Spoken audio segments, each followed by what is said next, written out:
에스겔서 21장 24절로 32절까지의 말씀입니다.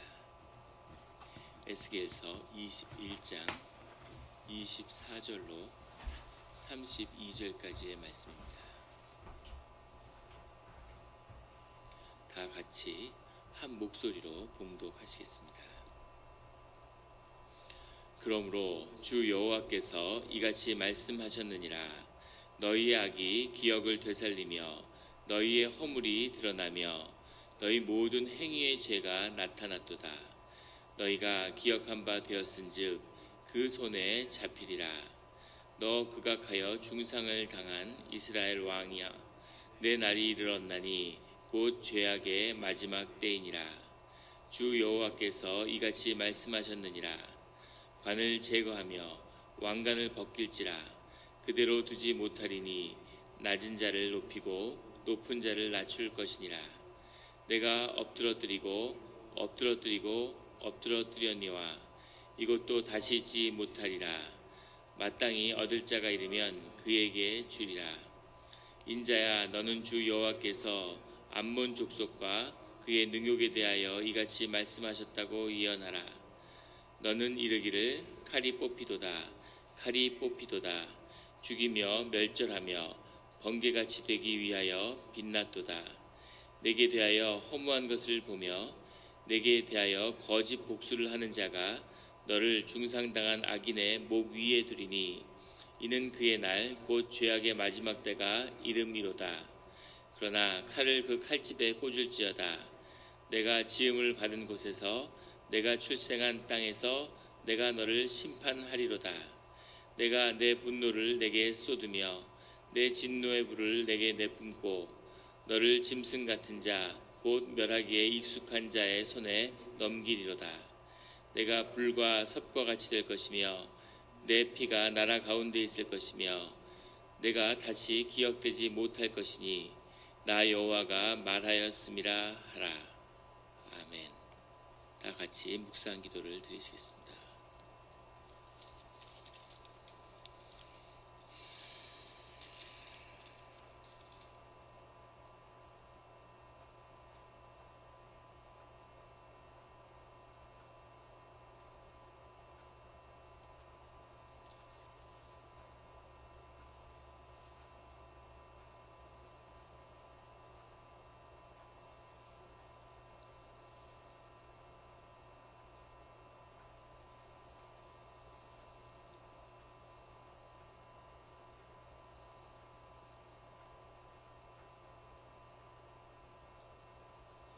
하나님 아버지 감사합니다.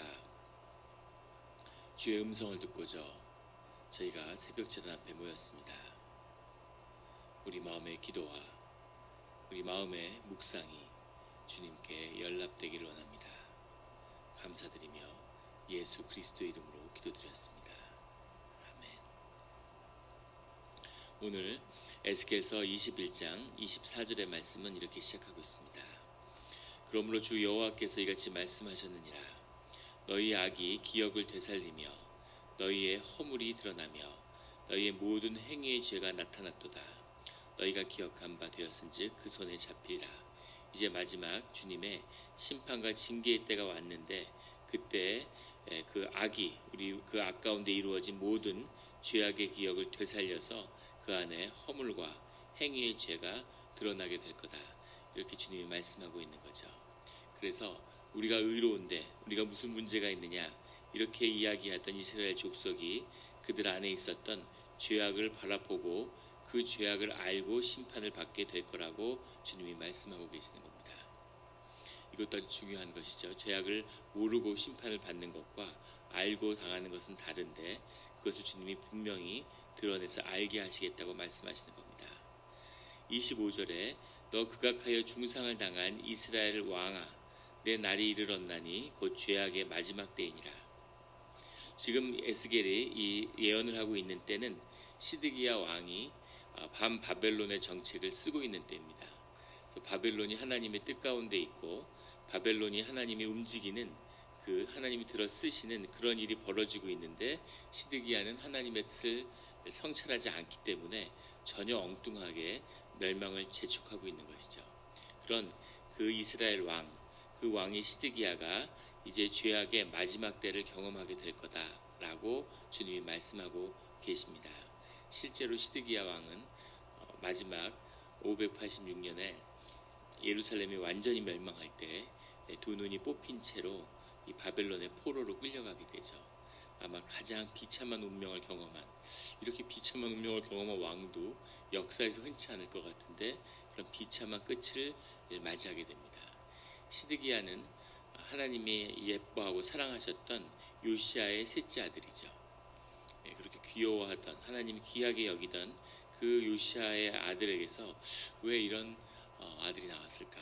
이런 것이 참 그 아픈 부분인데, 이렇게 이스라엘은 마지막을 맞이하고 있습니다.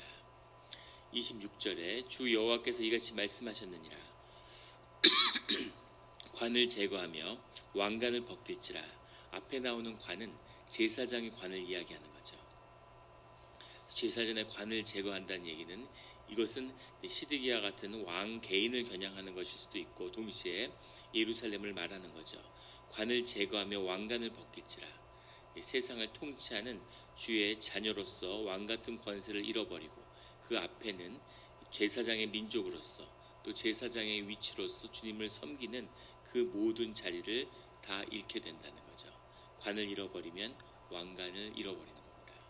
이 두 가지를 다 잃어버리게 될 거다. 이 두 가지를 잃어버리면 예루살렘은 이제 아무것도 아닌 거죠. 그대로 두지 못하리니 낮은 자를 높이고 높은 자를 낮출 것이니라.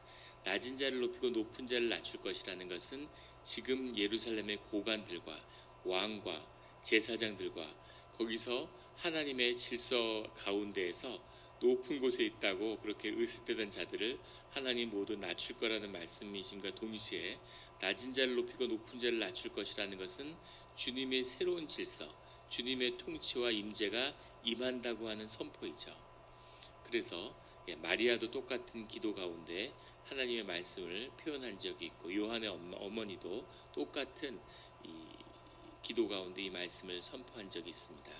그래서 하나님의 새로운 질서, 새로운 통치가 임한다는 그 표상이 낮은 자를 높이고 높은 자를 낮추는 새로운 주님의 질서가 임하는 것이죠.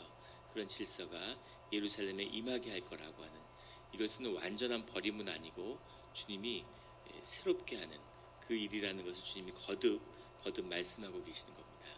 늘 주님 안에서 새로워지는 우리 성도님들이 되시기를 예수 그리스도의 이름으로 축원합니다. 27절에 내가 엎드러뜨리려니와, 보통 성경에서 말씀이 중복되는 것은 강조의 의미인데 이렇게 삼중으로 반복되는 경우는 드물죠. 삼중으로 반복됐다는 건 하나님의 결심이 얼마나 확고한 것인가, 이것은 강조에 강조를 더하는 거죠. 절대로 되돌리지 않겠다라고 하는 주님의 말씀입니다. 그만큼 뒤집어 보면 하나님이 이 결심을 하는 게 어렵고 이 결심을 지키시는 것도 주님한테 어려운 일이라는 거죠. 주의 자녀를 벌하는 주님의 마음이 결코 쉽지 않다는 것을 우리가 새벽마다 말씀을 통해 보게 됩니다. 이것도 다시 잊지 못하리라. 마땅히 얻을 자가 이르면 그에게 주리라. 다윗과의 약속으로 수백 년간 지켜왔던 하나님의 약속이 이제 깨졌는데, 그래서 주님이 그 다윗의 위를 그 합당한 자에게 새롭게 주겠다, 이렇게 말씀하고 계시는 거죠. 늘 주님과의 언약을 붙드는, 우리가 깨지 않으면 주님이 깨시는 일은 없겠죠. 그 언약을 붙드는 우리 성도님들이 되시기를 주의 이름으로 축원합니다. 28절에 인자야 너는 주 여호와께서 암몬 족속과 그의 능욕에 대하여 이같이 말씀하셨다고 예언하라. 너는 이르기를 칼이 뽑히도다 죽이며 멸절하며 번개같이 되기 위하여 빛나도다. 그 다음에 하나님의 심판의 말씀이 암몬 족속을 향하고 있는데, 이 암몬 족속과 그의 능욕, 암몬 족속과 그의 능욕이라는 건 아직 에스겔이 예언한 다음에, 그리고 예루살렘이 망하기 전이죠. 예루살렘이 망한 다음에 암몬 족속이 예루살렘을 노략질하게 되는데 참 그 비겁하죠. 같이 어려운 처지로 서로 힘을 합해서 그런 그 셈족이 아닌 계열의 후손인, 그래도 이 암몬과 이 이스라엘 족속은 이웃 사촌인데 힘을 합쳐서 이 위기에 서로 돕지도 못할 망정 바벨론의 군대가 진출했는데 출진을 했는데 우리한테 올까 예루살렘으로 올까 벌벌 떨다가 예루살렘으로 가서 예루살렘이 멸망하니까 예루살렘을 요리학질한 거죠. 이것이 암몬 족속이 마지막에 보여준 모습인데 그 능욕을 의미하는 것이 아니라 여기서는 아직 예루살렘이 망하기 전이죠. 근데 문제는 암몬 족속이 이스라엘 족속을 비웃었다는 겁니다. 너희가 그렇게 하나님 믿고 선택받은 민족이라 그러더니 너희들 꼴이 그게 뭐냐 이런 식으로 조롱하고 계속 비웃은 것이죠. 근데 이 죄가 굉장히 무겁다는 겁니다. 그 죄가 얼마나 무거운지에 대해서는 그 예스겔서 뒤에 가면 25장에 하나님이 다시 암몬 족속이 멸망할 때 자세히 설명을 해주시죠. 똑같은 것을 보게 되는 것은 사울이 하나님께 버림을 받았는데 사울 왕이 이제 뭘 그렇게 잘못했을까 뭐 여러 가지 깊이 있게 볼 수 있겠죠. 그런데 그 중에 큰 두 가지 잘못을 저질렀는데 그 중에 하나는 아멜렉 족속을 진멸하라고 주님이 말씀하셨는데 그 말씀을 지키지 않은 겁니다.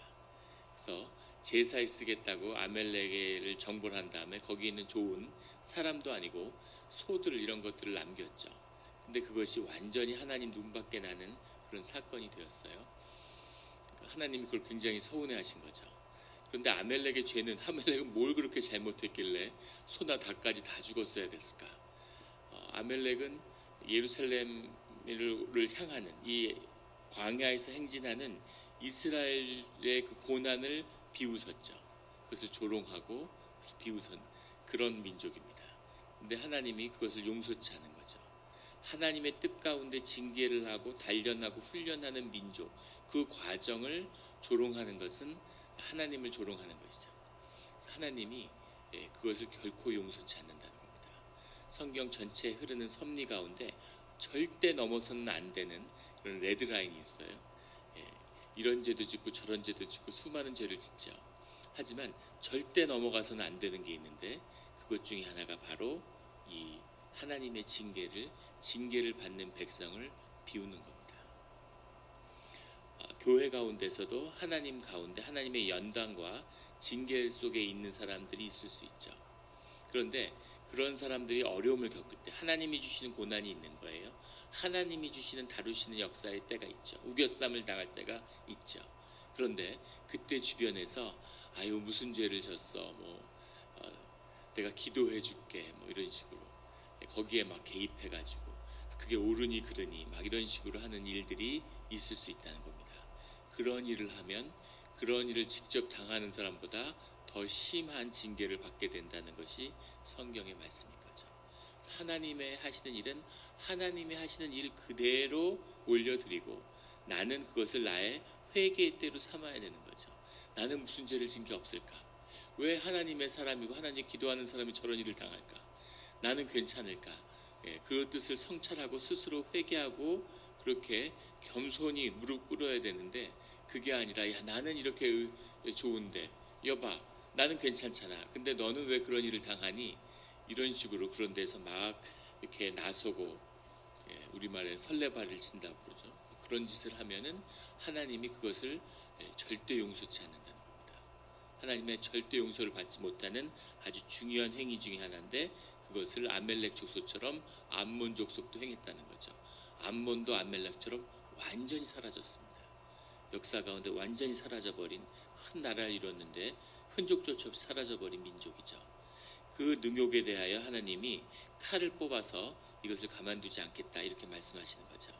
29절에 내게 대하여 허무한 것을 보며 내게 대하여 거짓 복수를 하는 자가 너를 중상당한 악인의 목 위에 두리니 이는 그의 날 곧 죄악의 마지막 때가 이름이로다. 이것은 무슨 말이냐면 지금 바벨론도 어제 나온 말씀처럼 점을 치면서 암몬으로 갈까 예루살렘으로 갈까 하고 있는데 그 반대편에 있는 지금 예루살렘과 그리고 암몬 족속에서 똑같이 우상 숭배를 하고 복수를 이용해서 점을 치고 있는 거죠. 어디로 오는지를. 근데 그것을 어디로 지금 예루살렘으로 할까 우리한테 올까 이걸 가지고 막 복수를 하고 있는데 그 결론은 뭐냐면 너를 중상당한 악인의 목 위에 두리라. 중상당한 악인이 누군가, 이것이 어려운 이제 해석의 부분인데, 이것은 바벨론의 침략을 받은 예루살렘의 모습이겠죠. 유대의 모습이고 이스라엘 족속의 모습인데, 그 이스라엘 족속의 목 위에 너희를 둔다라는 표현은 무슨 말이냐면, 너희들도 지금은 바벨론의 침략을 면했지만 똑같은 일을 당하게 된다 하는 뜻인 거죠. 그래서 너희들이 복수를 치고 살아남았다고 좋아하지만 너희들이 받을 운명은 역시 죽는 것이다, 이렇게 얘기하는 겁니다. 30절에 그러나 칼을 그 칼집에 꽂을지어다. 내가 지음을 받은 곳에서 내가 출생한 땅에서 내가 너를 심판하리로다. 칼을 그 칼집에 꽂는다는 건 무슨 말일까?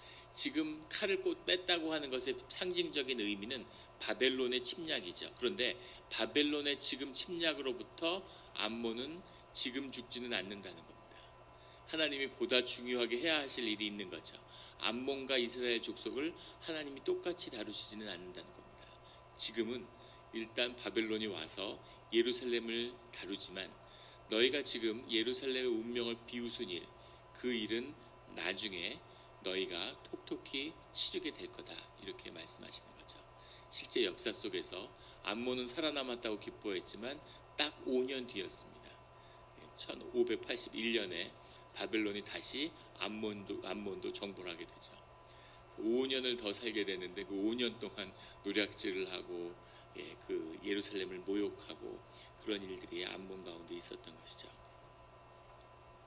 그래서 우리가 오늘 보게 되는 말씀은, 우리가 늘 하나님의 뜻을 쫓아야 한다는 것과 돌이켜야 한다는 것을 넘어서는 중요한 하나님의 일이 그 일로서 그대로 존중받아야 한다는 거죠. 늘 이것을 잃지 않는 하나님의 일이 하나님의 일로서 이루어지게 되는, 성령을 거스리지 않는 그런 우리 성도님들이 되기를. 모든 죄는 용서받을 수 있죠.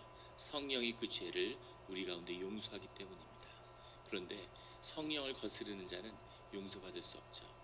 성령이 죄를 용서해 주시는 분인데 성령을 거슬렸는데 우리의 죄가 어떻게 용서받을 수 있겠습니까? 그래도 어떻게 암몬과 아멜렉을 그렇게까지 하나님이 잔인하게 완전히 진멸할 수 있을까? 사라져버리게 할 수 있을까? 그런데 그것을 죄라고 생각한다면 하나님이 그 죄를 완전히 도말하시는 거죠. 그것이 주님의 섭리를 이루어가는 아주 중요한 부분 중에 하나입니다. 어떤 어려움과 어떤 시련 가운데 있을지라도 늘 희망과 소망이 있고 그 안에서 돌이킬 때가 온다는 것을 기억하시기 바랍니다. 동시에 절대로 하지 말아야 할 일이 주 안에서 있다는 것도 또한 우리가 기억해야 되겠습니다. 주 안에서 늘 복된 길, 주님을 놓치지 않는, 좋은 때가 왔을지라도 그것 가운데 주님을 잃어버리지 않는, 더 소중하고 언제나 중심이 주님이라는 것을 잃지 않는 그런 우리 성도님들이 되시기를 주의 이름으로 축원합니다. 같이 기도드리시겠습니다.